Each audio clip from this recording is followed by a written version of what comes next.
There we go. All right, let me give you a little bit of in the news. I'm back. Aren't you glad? Let me give you a little bit in the news what's happening. A lot of things going on this week, and so I just wanted to fill you in a little bit.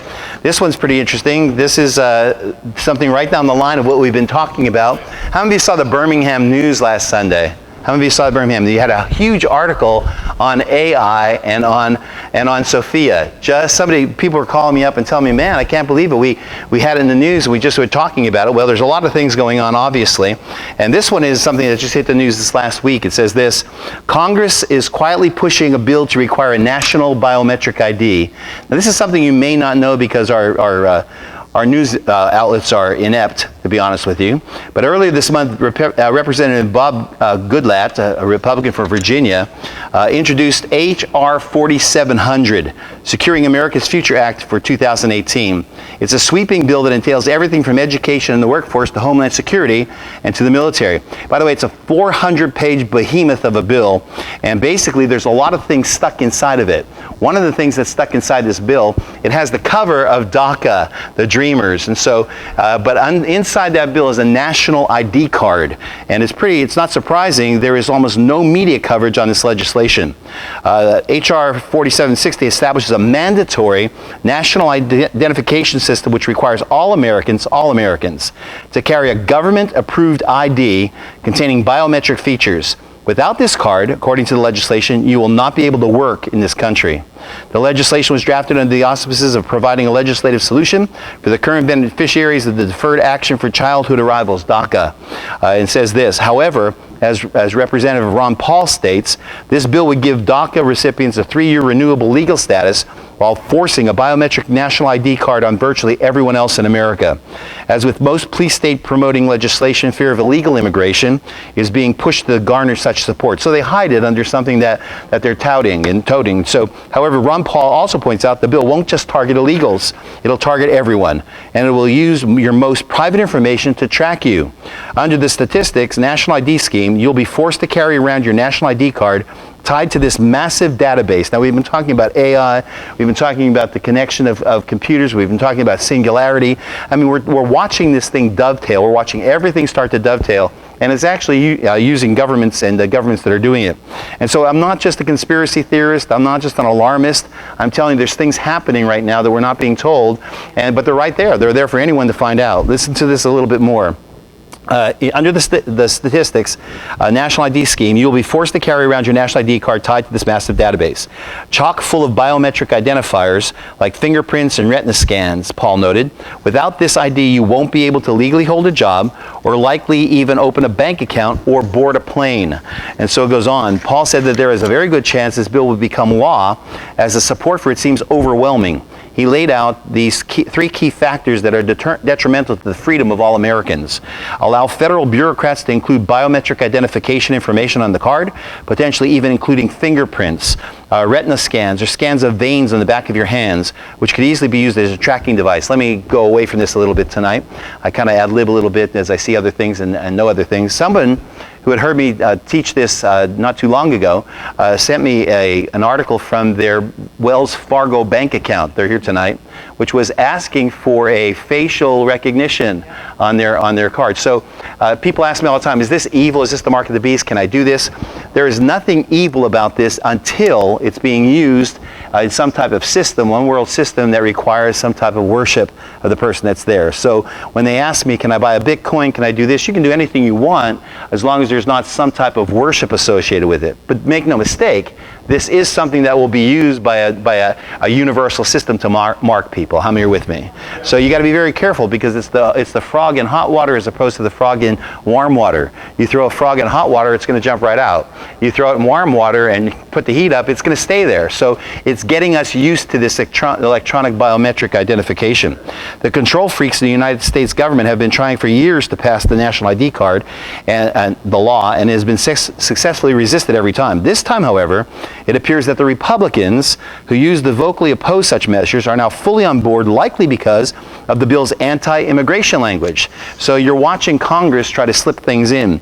Now using the momentum behind Trump's tough talk on immigration and border security, I'm afraid they believe the best way to finally enact their national ID scheme is by promoting the bill on Capitol Hill as a DACA fix, while they sell it to the GOP base as border security measures.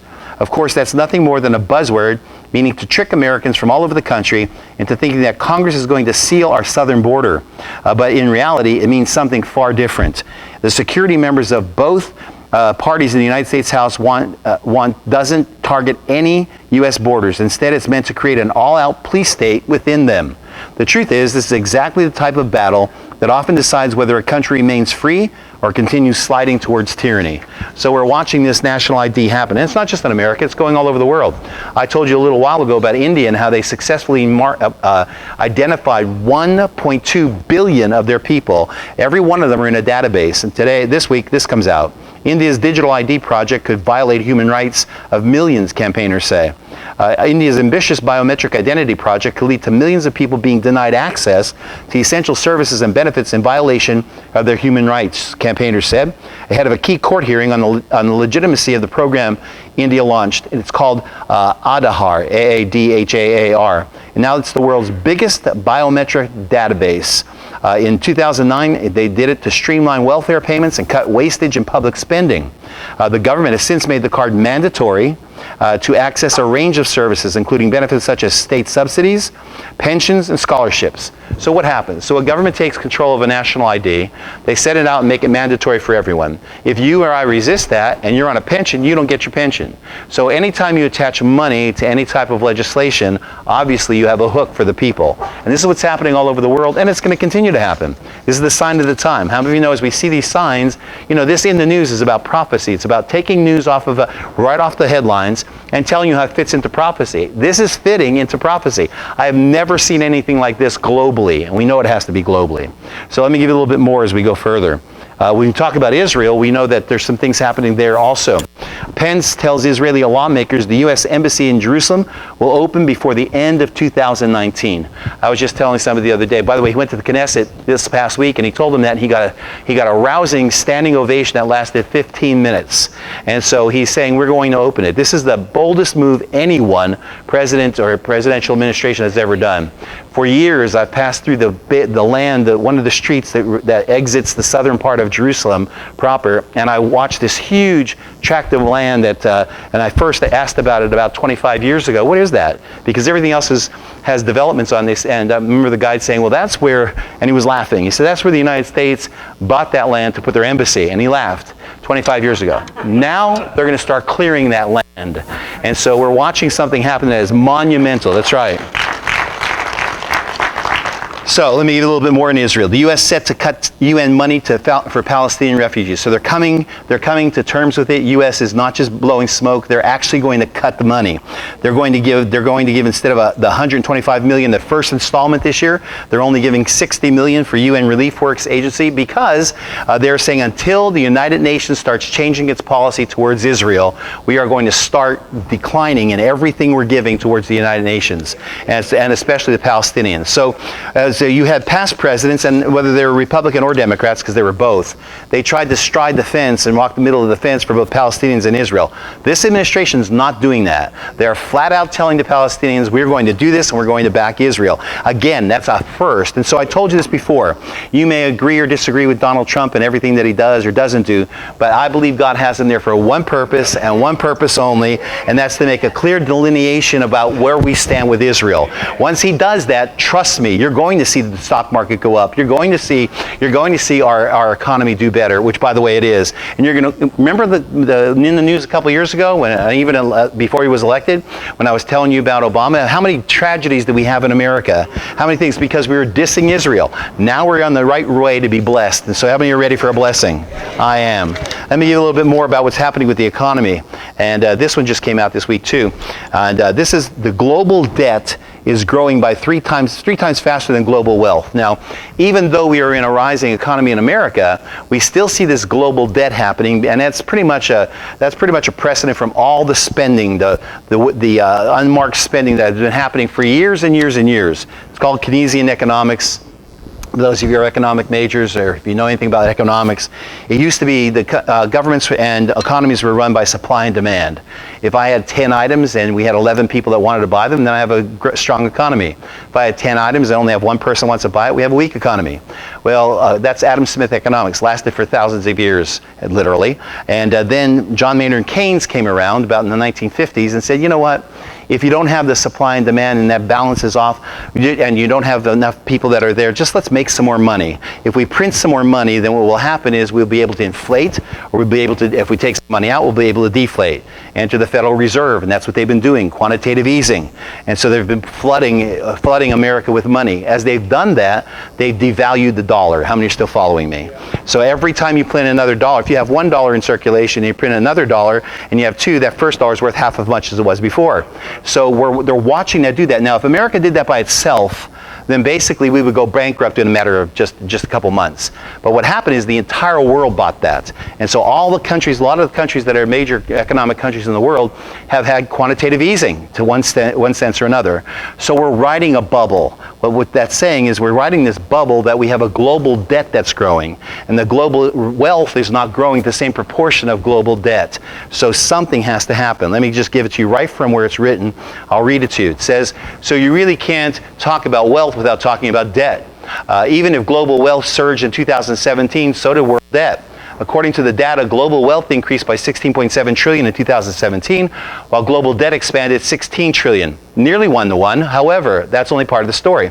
If you look at the increase in total world debt and total global wealth over the past 20 years, we can see a troubling sign indeed. Since 1997, total global debt increased from 50 trillion to 233 trillion, compared to the rise in global wealth from 120 trillion to 280. When you do the math, you find global debt has increased 366% versus 133% increase in global wealth since 1997. That means net wealth was 70 trillion in 1997 versus 47 in 2017. Now you get lost in that. Here's a little bit of a chart to show you. It'll show you the total global debt is the red, the total global wealth is the green. You can see in 97 we had almost 3 times. And now you see it's catching up. Even though our wealth is there, you're seeing debt catch up tremendously, so it's overtaking it. It goes on to say this, in just simple terms. Think of it in this terms as an individual. Say I go out and borrow $75,000 to buy a sports car. Then I borrow $1 million to purchase a beautiful home. I put $60,000 on credit card to furnish my new house. And by the way, $60,000 on $1 million. So watch. If you come visit, you'll probably think I'm doing pretty well. You'll see all those assets and assume I'm sitting pretty, but I'm not. It's a house of cards. I'm more than $1 million in debt. One small economic hiccup will ruin me. It's a false prosperity built on credit. That's where the world is right now. Not just the world, but Americans are that way. There's a lot of Americans living way above their means. All they want to do is they can have the fanciest cars they want and the greatest houses. All they got to do is make that monthly payment, and it looks like they have so much, but they may not. It says, and it's just a matter of time before that economic hiccup sends the whole thing tumbling down. I told this to the church last night when I was doing my study, when I did some of this in the news. It used to be in 1970 that for every dollar a person earned in America, they saved 20 cents. It's called the multiple propensity to save and the multiple propensity to consume. So it was an 80% consumption and a 20% savings. Today, for every dollar, and I just checked this fact again, today for every dollar Americans make, they spend $1.95. They're overspending. They're in a bubble. They're in a credit bubble. And the whole world is that way. So obviously it's setting something up. Why am I telling you all this? Well, it's not just good information. I'm telling you because obviously there's going to be a collapse worldwide on an economic system. Now what it's going to need is a new economic system. And so when you think of Antichrist and when you think of the last days, and it's a global world system. It's political, it's economic, it's spiritual, it's all in one, a singularity. So we're watching that happen. And I told you how Bitcoin could fit into that and any type of cryptocurrency because as we get away from banks. But so we're watching all these things dovetail. How many are getting it? And sometimes I wonder if anybody's putting these things together. It's all dovetailing, and it's coming very, very fast. Let me give you a little bit of what's happening with war. Those of you know that Hawaii had a scare last week. What if the Hawaiian missile attack had been real? Here's what went out to phones. This went out to phones, to computers, all over Hawaii. Imagine getting this on your phone. Ballistic missile threat inbound to Hawaii. Seek immediate shelter. This is not a drill. This went out to every single cell phone in Hawaii. Every single computer. It was for 18 minutes. On January 13th, residents of Hawaii, 38 minutes. Residents of Hawaii were terrified when they were abruptly awakened by a message on their phones and televisions and computers warning them that a missile was inbound and they should seek shelter. So imagine going home tonight, God forbid, and you turn your TV on. And as you turn your TV on, about a half hour into your favorite program, which is watching YouTube copy of this message, you hear a beep come on, as at the same time all your phones in your house are beeping, and the same message is on your TV as on your phones. It happened immediately, and for 38 minutes, residents were certain that they were about to die. Few were prepared. For some, the panic was so intense that they were shoving their children into storm drains, screaming and crying. One man suffered a massive heart attack just by the news. But what if the warning had been real? Well, Defense One is a website that analyzes U.S. defense systems and national security issues. In a recent article, they delved into the damage that would have really looked like if a missile had struck Honolulu, the most likely target in Hawaii. And by the way, I'm kind of suspect of the fact that there was a warning. That warning does not just get put out by someone. That has to go through a lot of channels. Where there's smoke, there's fire. There may have been some type of understanding that something could have happened. Well, according to the calculations, 158,460 people would instantly perish. 173,800 people would be immediately injured. That doesn't include later injury from the fallout. The radius of the fireball would be about 3 miles. The radiation radius would be about 1.2 miles, and the thermal radiation, which can cause third-degree burns, could extend nearly 5 miles. The analysis suggests that the firestorm after the blast could be as destructive as the blast itself. The mountains will reflect the blast back into the target. Most homes in Honolulu are wood frame construction. So there's a significant chance of a firestorm following the blast, which was what really devastated Hiroshima more than the blast, and it would wipe out every single one of those homes. The aftermath would also be devastating. The radioactive fallout would be present for several weeks, which means people would need to remain sheltered for that length of time to protect themselves. The other issue is that local food and water supplies would be contaminated. All of their cows would be contaminated. All their grass would be contaminated. Due to Hawaii's geographic location and isolation, it could be a major concern, because we know that our government will not go in if there's a radioactivity that's harmful for anybody going in, which could be at least 3 weeks before they went in. It would be difficult to get aid to Hawaii. Not only would people be sheltering in place, it would be nearly impossible to get rescue workers in there for a couple of weeks. That's a huge problem. First responders all have survey meters to check the dosage as they go in, and if it's above a certain level, they just don't go any further. As well, if all the food and water were contaminated, assistance would not be immediately available. And it also goes on to say this, it talks about that's only if it was detonated in the air, like Hiroshima bomb was. The big boy was detonated 1,900 feet above Hiroshima. But if it's a ground bomb, if they go all the way down to the ground, then the implosion that would create would be twice that effect of all the statistics I just read you. So when we talk about a real threat from North Korea, we're talking about a very real threat. Along with that, another article came out right after that article, and I thought it would be interesting to tell you. U.S. military quietly prepares for a last resort. Across the United States military, officers and troops are quietly preparing for a war they hope will not come. At Fort Bragg in North Carolina last month, December, a mix of 48 Apache gunships and Chinook cargo helicopters took off in an exercise that practiced moving troops and equipment under live artillery fire to assault targets. 2 days later, in the skies above Nevada, 119 soldiers from the Army's 82nd Airborne Division parachuted out of C-17 military cargo planes under cover of darkness in an exercise that simulated a foreign invasion. And so we may not hear a lot about it on the news because CNN's too busy still thinking about Russia. Can you believe that? They are still looking into a probe. CNN, somebody needs to shut it down for about a week and then reopen it under new management. So we are in a real threat. And whether or not people are telling us that, it's there. Again, let me give you a little bit more about some of the signs of the times and give you religion. And by the way, don't get all nervous about this. I do in the news and people start to bite their fingernails. I see their hands going up and they're like this. You don't need to be nervous about this. We know that there's a time coming when something else is going to happen also. Come on, somebody say amen. This article comes out, another sign of the time, and that's what these news articles are. Where is the most dangerous place to live as a Christian in the planet? Anybody have any guesses? China used to be. It's North Korea right now. North Korea is killing Christians in mass. And right alongside North Korea is Afghanistan. And then right along that is China. Those are the 1, 2, 3, this article says. China is systematically destroying churches right now. We know that the president of China is saying that your first allegiance is to the Communist Party. And he's pushing it all over the place. They have a Chinese national church which has ministers in it, but it's a farce. All it does is push communism as the first allegiance before God. Matter of fact, the president of China just said there is no God, and if you want to be a good communist, you have to be a great atheist. And so the church in China has gone underground. But let me tell you about the church in China and the church in North Korea and the church in Afghanistan. They are 3 of the most powerful churches on the planet. They are growing by leaps and bounds. They're growing faster than everything Americans could do to grow a church. Those churches are growing. You know why? Because every time you try to stamp out Christianity, what the devil does is he spreads it. And so we're watching it spread all over those nations. And so it's pretty amazing to me. Jesus said that you'll see persecution in the last days. I think about 5 years ago, 330,000 Christians were killed, martyred for their faith in the world. This past year was almost 900,000. And so we're watching persecution increase. Cheryl and I were talking about it the other day, and I said, you know, we pretty much have won the civilization lottery. We were born in America. We were born in where 5% of the people consume 95% of the goods. Sometimes I feel extremely guilty because of that. You and I could have been born in a thatched hut someplace. You and I could have been born in Vietnam or Laos or Cambodia.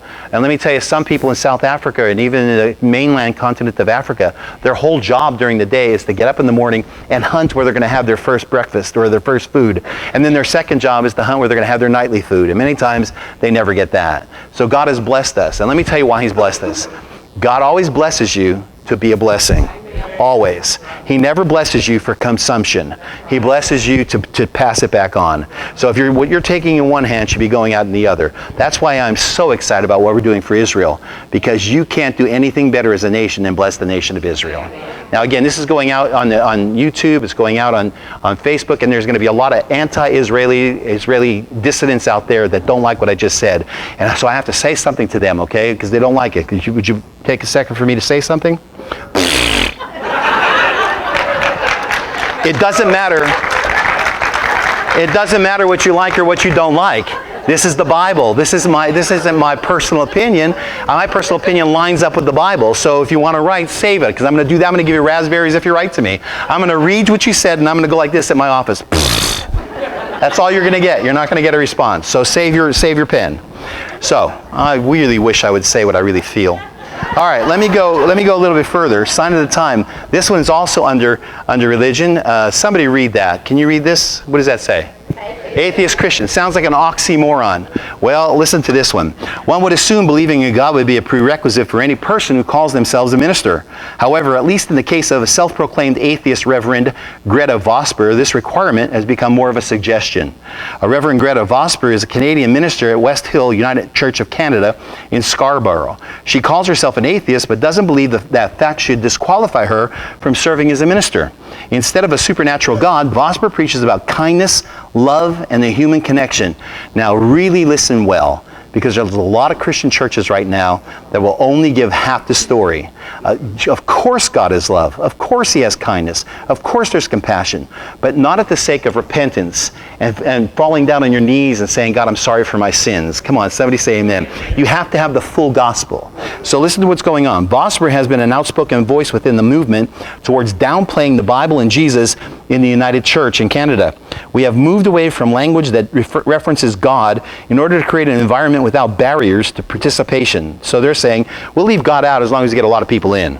It goes on and says this: the services are themed around love, justice, compassion, care, responsibility, and living in a right relationship with ourselves. The United Church of Canada doesn't believe an atheist minister can serve. Really? That's pretty good. So the UCC General Council considered the issue of Vosper serving as a minister. The conference interviewed committee determined that Vosper was not suitable to remain a minister. The committee ruled 19-4 against Vosper and made the following statement. Now, I got a problem right there. What are these four thinking? I mean, how did they even get on this council? But it goes on and said this: in our opinion, she is not suitable to continue an ordained ministry because she does not believe in God, Jesus Christ, or the Holy Spirit. Although the committee ruled that Vosper was unsuitable to lead, it didn't make any sweeping judgments to move her out of her position of leadership. Now I have a problem with all 23 of them. So listen, No further restrictions will be placed on Mrs. Vosper functioning at this time. Presently, any action to issue disciplinary action towards Vosper has been put on hold. It says, what Christians can learn from this situation? Learning about a minister who doesn't believe in God being allowed to continue in leadership role is troubling to say the least. Of course, many who support Vosper with their congregation call themselves atheists and agnostics. Therefore, it's worth wondering why this group defines themselves as a church anyway. Shouldn't they just call themselves like a club? I mean, let's just have an atheist club. Let's have a we love everybody club. You're okay, I'm okay, everybody's okay, we love Mother Earth. Why don't you just start a club? Unfortunately, a sad trend towards more liberal pulpits, now listen, and congregations is a sad sign of the times, to be sure. This situation serves to remind all Christians to remain committed to upholding the holiness of the Word of God and the sanctity of churches. We have got to stand for something or you will fall for anything. I want you to know that. All right, let me give you a little bit more. This one comes on to science and Christianity, scientists and Christians. So it says, scientist Richard Dawkins, the combative author of The God Delusion, has said, quote, faith can be very, very dangerous, and deliberately to implant it into the vulnerable mind of an innocent child is grievously wrong. You know, I wonder why he just doesn't tell us what he really feels. Seeing such vitriolic quotes from high-profile scientists such as Dr. D, it's no wonder that so many Christians believe that most scientists hate God, Christians, and religious faith. The good news from surveys is that that's simply not true. A survey of 100,000 American scientists found out that 26% of them are evangelicals. As a matter of fact, they found a dichotomy. They found that scientists who do services for people that are in the health profession, that are doctors and surgeons, are much more likely, almost 70%, 65%, to be Christians. Scientists who are working on robotics and AIs and computers are more likely to be atheists. So you just can't write scientists off as non-Christian. The ones that are working in abstract things have more of a tend towards not being a Christian. But the ones that are working in services like the Bible tells us to help people are more Christians. So let me give you another one in the planet. This one's kind of interesting. Day zero. This is what it's called. It's when the water runs out. And so we need to see what this is saying. If you've ever needed a reason to store extra food and water, this article says, this might be it. Cape Town, South Africa is on the schedule to run out of water in less than 90 days. And when they do, the government will turn off the taps. There are only 90 days left before we reach day zero, the city of Cape Town announced in a statement. Day zero has moved a day closer this week to April 21st, 2018. Day zero is when the city will be forced to turn off most of the taps. The coastal South African city has been battling droughts for nearly 3 years, amounting to the worst one in their history. With little rain on the horizon, the city has now ordered its 3.7 million residents to drastically cut their water consumption, take short stop-start showers, don't wash their cars, flush toilets as little as possible. If they don't, all of their taps will be shut off by the government in April. And so if the government cannot find a solution to the problem, Cape Townians will be forced into bread lines for water. And if that isn't scary enough, city residents will have a limit of 5.5 gallons of water a day that will only be given to them as a specific government outposts around the city. By the way, compared to the average American, we use 100 gallons a day. So 100 gallons down to 5.5 gallons. What does that tell me? Well, when you hear about people storing things and you hear about people having a storage of water and things, one of the reasons that motivates them to do that is if they don't, many times, their government has the right to make them live or die.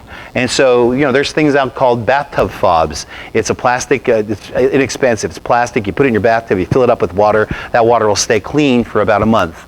So my point is this. I'm not telling everybody to go out and store everything, although it's not bad to have a food closet. It's not bad. Think about it snowing, or think about James Spann, my friend, telling you it's going to snow.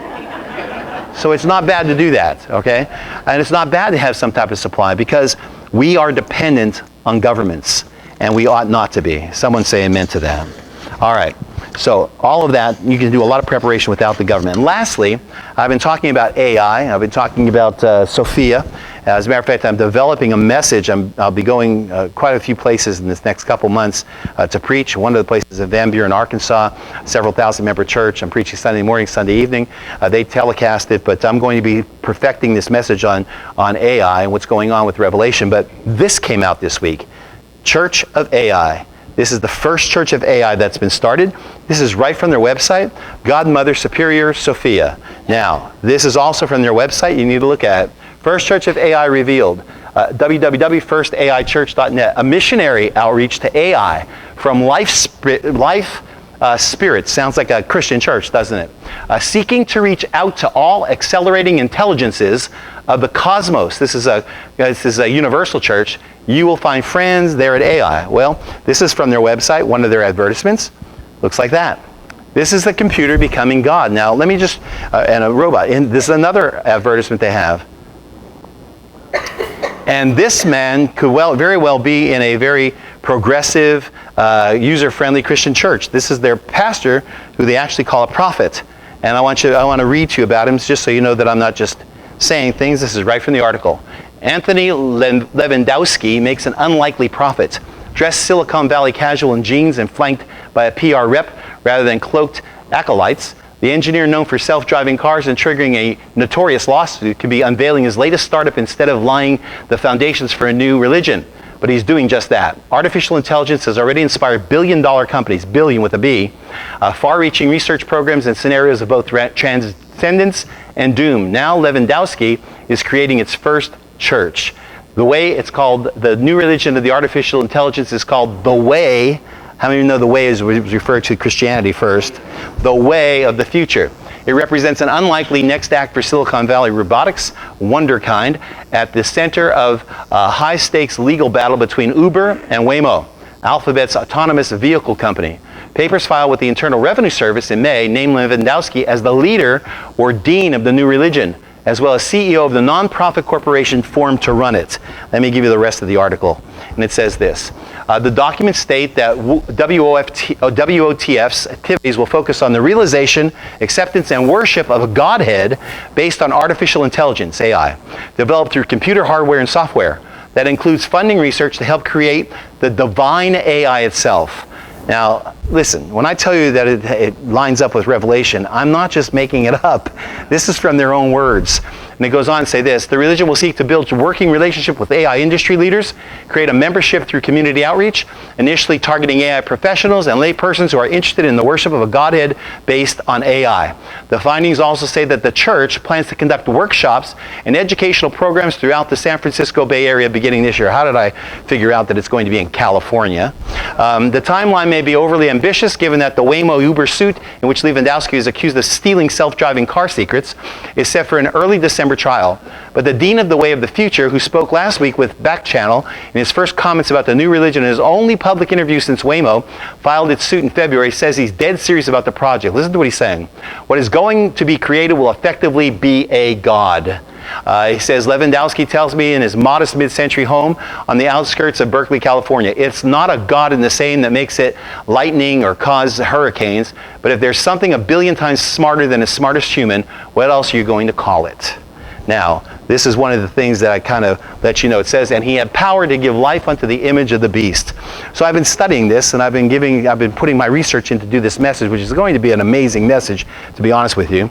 Way, way past what I've told you. And I thought of something very interesting. Of all the cities that Joshua conquered in the Promised Land, he conquered 40 cities and 40 kings. He had one trouble with one city. That city's name was Ai.